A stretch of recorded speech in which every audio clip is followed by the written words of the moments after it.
I am number 634. That's a privilege. ഞാനിവിടെ എത്തുന്ന 634-ാമത്തെ ആളാണ്. പക്ഷേ എൻ്റെ ഒപ്പം ത്രിവർണ്ണ പതാകയുണ്ട്, നിങ്ങൾ എല്ലാവരുമുണ്ട്. അന്താരാഷ്ട്ര ബഹിരാകാശ നിലയത്തിൽ കാലെടുത്തു വച്ച ശേഷം ശുഭാംശു ശുക്ലയുടെ ആദ്യ വാക്കുകളാണിത്. ഈ നേട്ടം കൈവരിക്കുന്ന ആദ്യ ഇന്ത്യക്കാരനാണ് ഇന്ത്യൻ വ്യോമസേനയിലെ ഗ്രൂപ്പ് ക്യാപ്റ്റൻ കൂടിയായ ശുഭാംശു. രാകേഷ് ശർമ്മയ്ക്ക് ശേഷം ബഹിരാകാശത്തെത്തുന്ന രണ്ടാമത്തെ മാത്രം ഇന്ത്യക്കാരൻ. മനോഹരമായ യാത്ര എന്നാണ് ദൗത്യത്തെ ശുഭാംശു വിശേഷിപ്പിച്ചത്. ഭൂമിയിൽ നിന്ന് 28 മണിക്കൂർ നേരത്തെ യാത്രക്കൊടുവിലാണ് ആക്സിയം 4 ദൗത്യത്തിന്റെ ഭാഗമായ ഡ്രാഗൺ ക്യാപ്സ്യൂൾ അന്താരാഷ്ട്ര ബഹിരാകാശ നിലയത്തിൽ ഡോക്കിംഗ് പൂർത്തിയാക്കിയത്. സ്പേസ് സ്റ്റേഷനിലെ എക്സ്പെഡിഷൻ 73 ക്രൂ അംഗങ്ങൾ ഹാർദമായാണ് ശുഭാംശു ഉൾപ്പെടെയുള്ള 4 അംഗ ദൗത്യ സംഘത്തെ സ്വീകരിച്ചത്.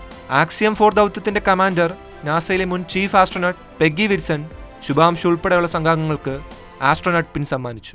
The minute I entered the International Space Station and you guys, this crew, you just made me feel so welcome, as if you literally opened your doors, like your house doors for us. That's the truth. ये पहला पड़ाव है इस journey का, और अभी आगे 14 दिन यहाँ पे रह के हम काफ़ी सारे साइंस एक्सपेरिमेंट्स करेंगे, आप लोगों से बातचीत करेंगे.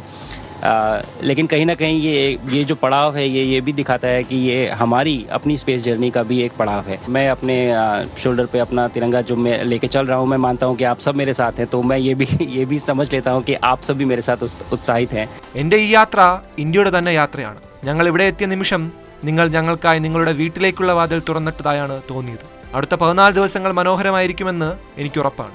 ക്രൂ അംഗങ്ങളെ അഭിസംബോധന ചെയ്ത് സംസാരിക്കുകയായിരുന്നു ശുഭാംശു.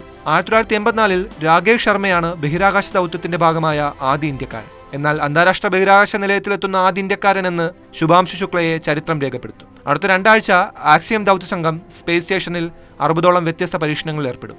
ശേഷം ഭൂമിയിലേക്ക് മടങ്ങും.